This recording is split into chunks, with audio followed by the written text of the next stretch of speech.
This is a 1942 Studebaker President Skyway two-door sedan. Beautiful car, tan with a dark brown top, and you'll notice that one-piece windshield. This Skyway model was introduced in mid-41, but the new grille suggests it's a 42 model. You notice it has a concealed running board there. Very modern looking car, and that one-piece windshield was way ahead of its time. The first one I think I can remember seeing in a car. Now, I videoed this car years ago and thought at the time it was a 41, but I thought I would update. Now it is definitely a 42. There you notice a kind of comic statement about Studebaker air conditioning. At the time it was a fan and opening all the windows, and that was your air conditioning, and going fast. Notice the interior is absolutely like new. Now, this car has been customized, but you really have to look twice to see.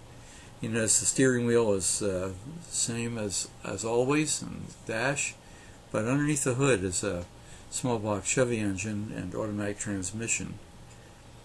Now, back in 42, they were experimenting with an automatic, and actually it was a fluid coupling with regular 3-speed transmission that was vacuum operated, and there was no clutch pedal.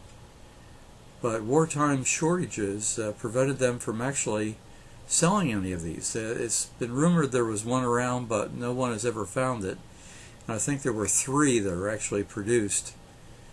One went to Borg Warner, I think, for experimentation. So change was in the air. They were starting to play with semi-automatics and hopefully get to the point of an automatic transmission. Big trunk here. You know, and the 42 year was very abbreviated, so there weren't many of these made.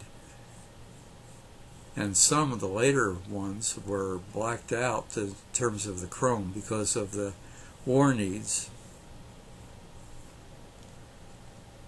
Very large fender skirts, as you saw.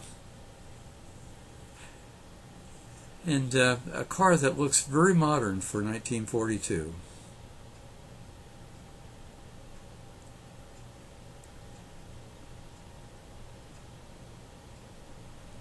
So Studebaker, in terms of styling, was pretty avant-garde for its time. And you notice the turn signal lights and parking lights are on top of the fenders, a modern placement, and it's got fog lights. So it ranks in my impression as a very modern pre-war car.